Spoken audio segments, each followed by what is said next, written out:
Oi, tudo bem com vocês? Eu sou a professora Kelly da biblioteca e eu trouxe hoje um livro para comentar com vocês chamado Memórias de Índio, do Daniel Munduruku, que é esse autor aqui. Daniel Munduruku é um autor indígena da etnia Munduruku, que nasceu em 64, numa aldeia. Ele cresceu nessa aldeia, mas ele também foi para a escola de branco, a escola no Pará, né? Ele estudou em escola de salesianos, inclusive pensou em ser religioso, continuou os estudos dele, se formou posteriormente em filosofia, tem licenciatura em história e em psicologia e é doutor em educação pela USP. Daniel Munduruku foi um dos primeiros autores indígenas brasileiros. Ele tem mais de 50 obras publicadas. E esse livro aqui é o livro no qual ele registra, então, as memórias dele. Ele tinha um livro de histórias, né, da aldeia que ele recriou chamado Histórias de Índio. Então, para essa autobiografia, ele colocou o nome Memórias de Índio e o subtítulo é Uma Quase Autobiografia. Porque ele reconhece que nesse livro tem um pouco de lembrança, tem um pouco de invenção, né? Tanto que o que diz atrás do livro é: tudo que está escrito aqui é um misto de pensamentos, vivências, aprendizados, sentimentos e conflitos por mim vividos ou por mim observados. Alguns desses escritos aconteceram na floresta por mim habitada, e outros são da floresta que me habita. Entendam floresta como quiserem, mas não esqueçam que ela pode estar em qualquer lugar, inclusive na alma da gente. Então, esse é um livro ilustrado pela Rita Carelli. Então, em vários momentos, o livro reproduz os grafismos indígenas. Em outros momentos, ele tem figuras mesmo, ó, imagens dos momentos que estão sendo narrados, né, nesse livro. Ao longo do livro, ele mais ou menos segue cronologicamente, né, o que ele viveu. Então, tem 3 partes. Uma parte que se chama Criança, é a parte 1. Uma parte que se chama Juventude, é a parte 2. E a parte 3, que é a vida adulta. Depois ele tem uma parte final, que se chama A Guisa de Conclusão. Eu selecionei algumas partezinhas, assim, para comentar com vocês. Uma parte, por exemplo, um trecho da parte 1, criança, se chama Menino Quase Homem. É um capítulo, tá? Sempre gostei de andar sozinho. Me dava preguiça andar em grupo. Eu gostava de falar com as árvores e com a minha cutia de estimação. Também gostava de chupar manga no pé. Quando o fim do ano ia se aproximando e as mangueiras começavam a florir, um sorriso avançava no meu rosto.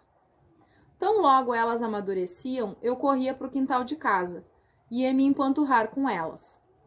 Levava sempre uma cuia com farinha de mandioca. Sentado num galho, eu ficava um tempão contemplando a beleza da árvore que se espalhava pelo quintal. Em seguida, apanhava a que eu achava suculenta e a devorava, tomando cuidado de guardar o caroço, que depois transformaria em personagens para as minhas brincadeiras.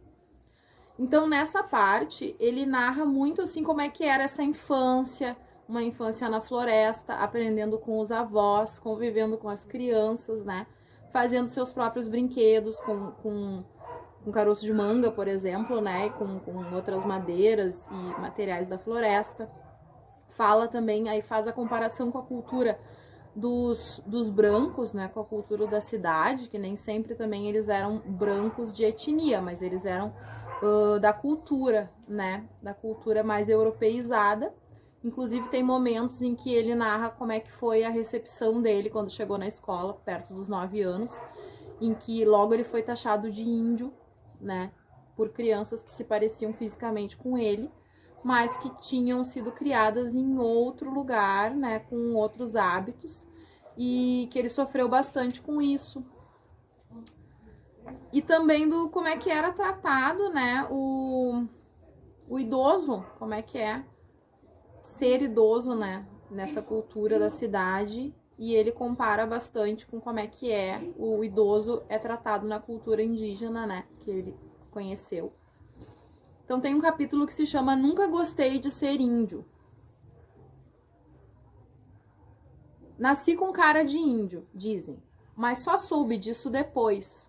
Colegas de escola assim me definiram, tão logo me viram chegando com o uniforme apertado, fazendo conjunto com o short e com o sapato com um número menor que meu pé.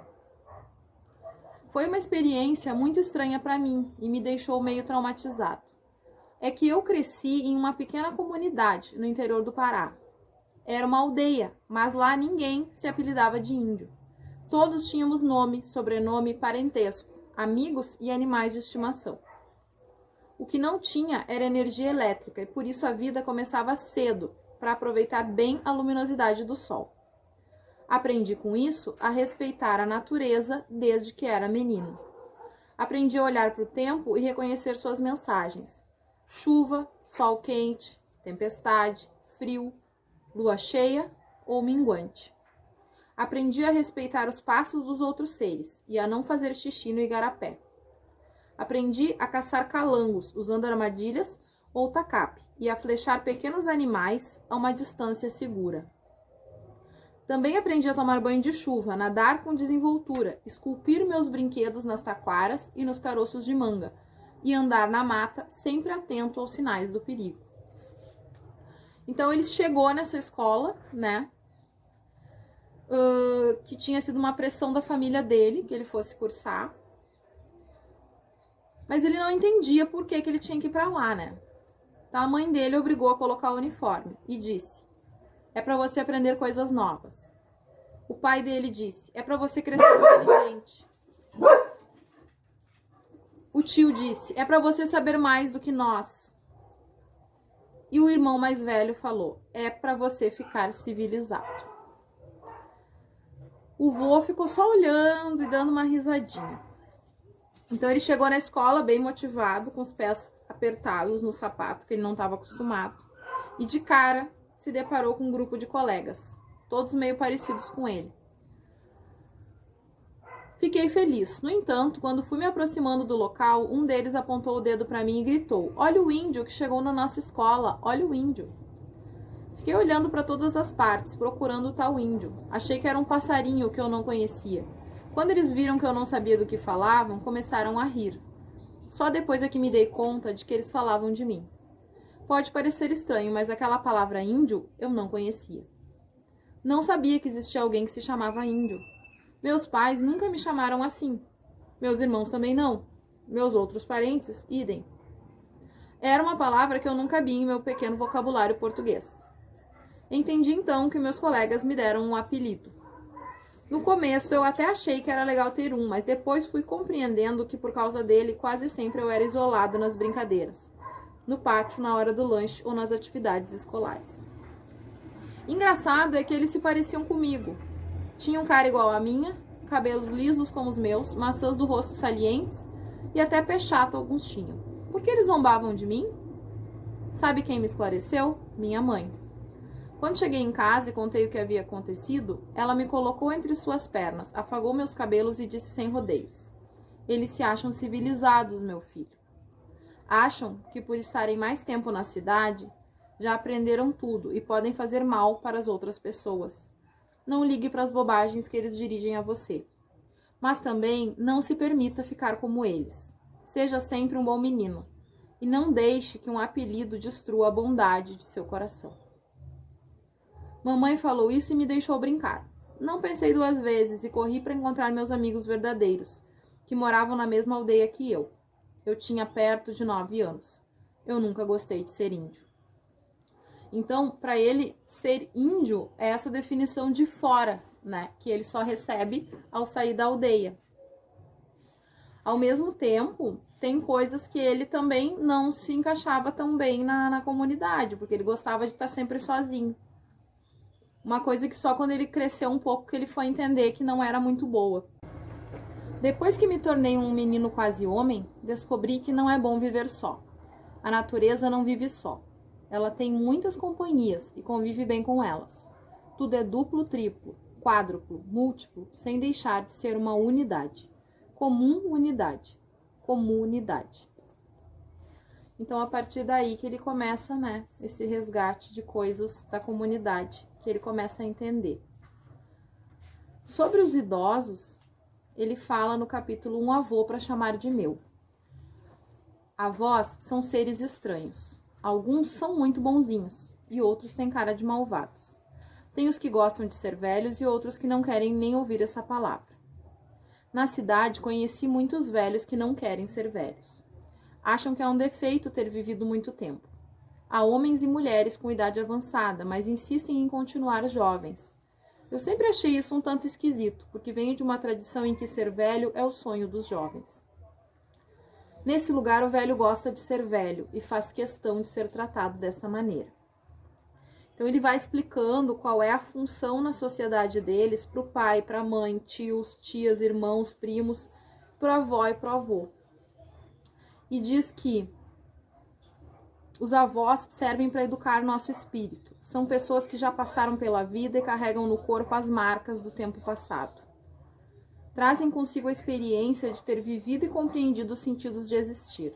São pessoas reflexivas, equilibradas e muito doces. Sim, são doces.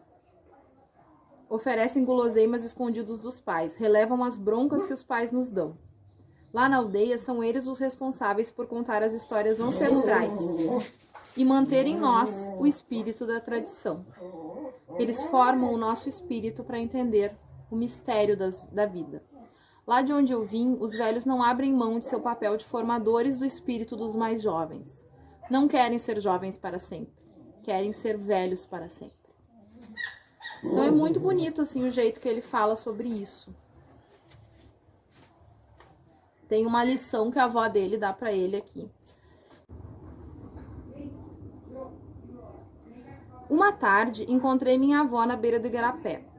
Ela lavava sua roupa batendo-a contra uma tábua que se estendia na beirada.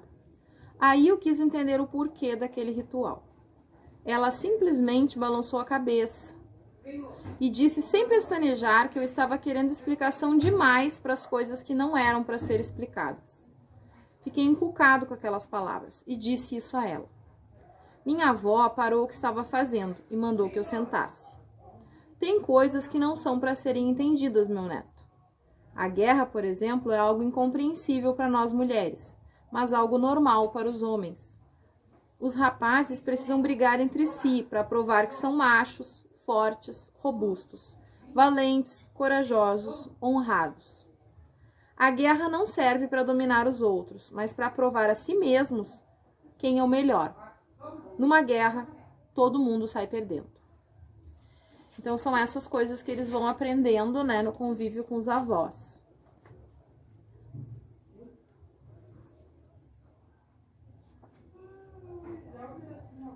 Na segunda parte, na juventude, ele conta como é que ele começou a ter uma relação com a literatura mais próxima. O nome do capítulo é Sobre Aranhas e Livros. Nesse capítulo ele conta que nunca foi muito chegado à leitura, porque no início, quando ele aprendeu a ler, tudo foi um encanto, pura magia. Mas quando ele cresceu um pouco e foi para o ginásio, que hoje é o fundamental, segunda parte do fundamental, os professores já não tinham mais tanta paciência, que a leitura deixou de encantar e passou a ser algo obrigatório. Então ele fala, os livros tornaram-se nossos inimigos e as histórias que traziam um xarope que a gente tinha que enfiar goela abaixo. Então ele já tinha uns 13 anos e na escola em que ele estudava, eles ajudavam, né? Ajudavam nas responsabilidades. Então uma das coisas que eles faziam é ajudar a organizar e limpar os lugares, os espaços. E um dos lugares que eles limpavam era a biblioteca.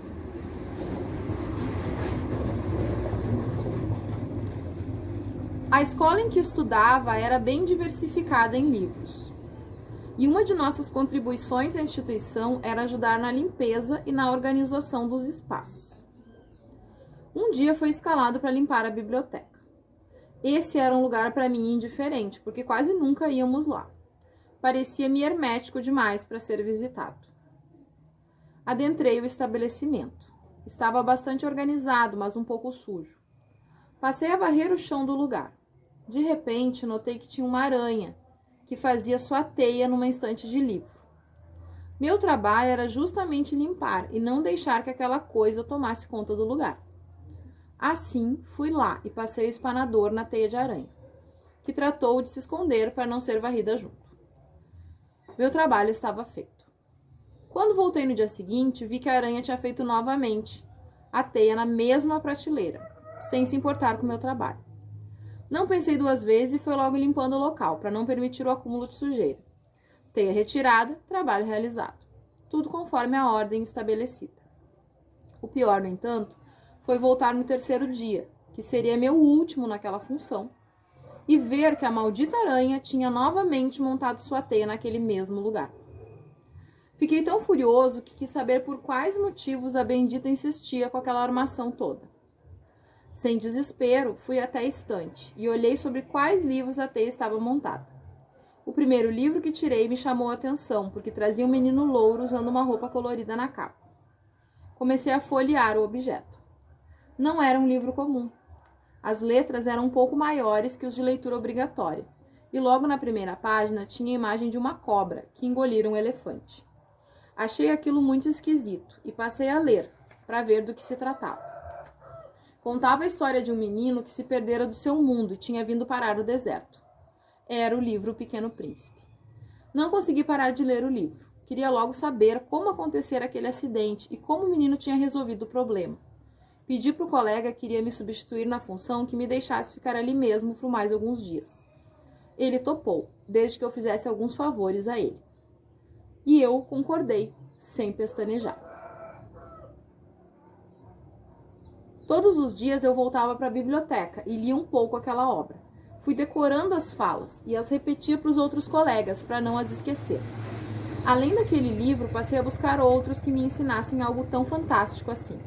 Peguei gosto pela leitura e nunca mais parei de frequentar bibliotecas em todos os lugares por onde passava. Eu levava os livros comigo e os lia sempre que tinha um tempo livre, ou andava de ônibus, ou podia sentar na praça perto de casa. Nunca mais esmaguei aranhas. Elas desenvolveram em mim o gosto pela leitura. Conseguiram me prender em sua teia.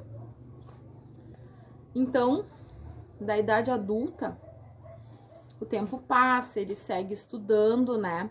Muda, sai do Pará, vai morar em São Paulo, no interior.